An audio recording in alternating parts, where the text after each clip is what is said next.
Hey guys, welcome back to Trek on the Tube. It's December, it's the holiday season, so happy holidays. I hope you've been having a good time. I've been having a rough past few weeks. If I'm honest, baby on the tube got sick. I got sick. I've been working, 50-hour work weeks. It's been exhausting. I haven't had that much time to rest or to sleep.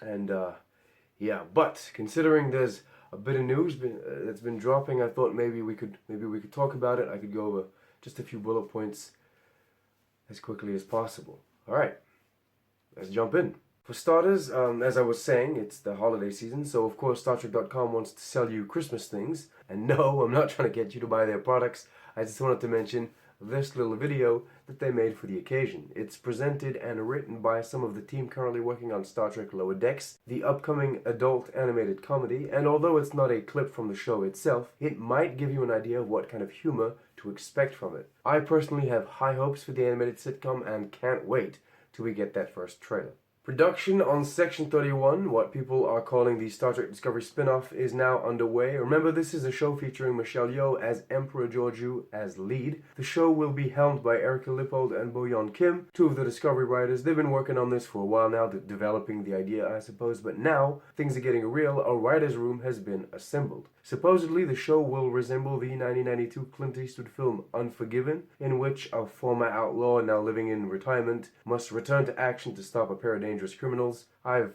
never seen that. As of now, I'm cautiously intrigued by this show, but kind of confused by the angle they seem to want to take. I mentioned this on Twitter recently and received backlash, of course. Don't get me wrong, I love to see diversity and innovation take a front seat in Star Trek when it comes to tone and style. I'm just not fully sold on a redemption story for a mass-murdering galactic dictator that enslaved entire planets, eradicated populations, and sold others for food as she ate them herself. But Michelle Yeoh did say that they want this show to be less intense and more fun-driven, so maybe something good will come out of this, we'll see. Personally, I would much prefer to see the Emperor be set up as the villain of the series, someone even Section 31 are afraid of and want to take down. This could still happen. I mean, the show is very early in its development. I wonder what you guys think about all this. I mean, most people seem to be on board with a Section 31 show about bad guys doing bad things, or bad guys doing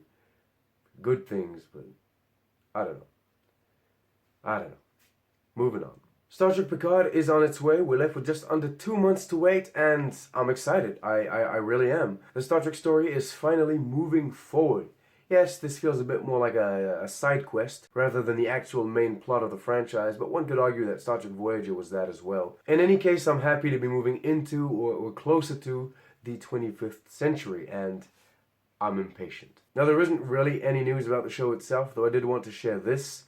Jeff Russo gave us all a glimpse of the first few notes of the show's main theme. Feel free to play this at home if you know how. My mother did. She gave it a try on the piano apparently, but didn't film or record it, so even I didn't get to hear it. Let it be known that I am thoroughly disappointed.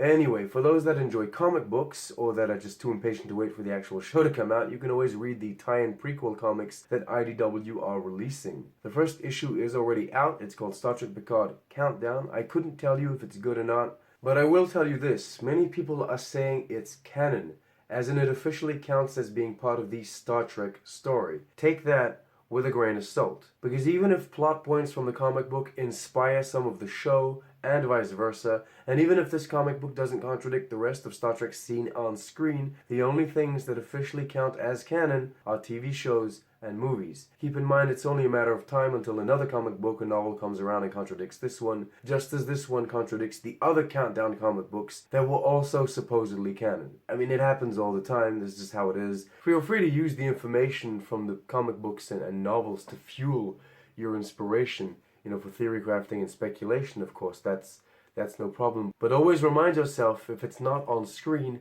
it's not fact. And so this brings us to the last thing to talk about, Star Trek 4, or Star Trek 14 to some. The fourth movie in the Kelvin Timeline, let's put it that way. Production is back on track.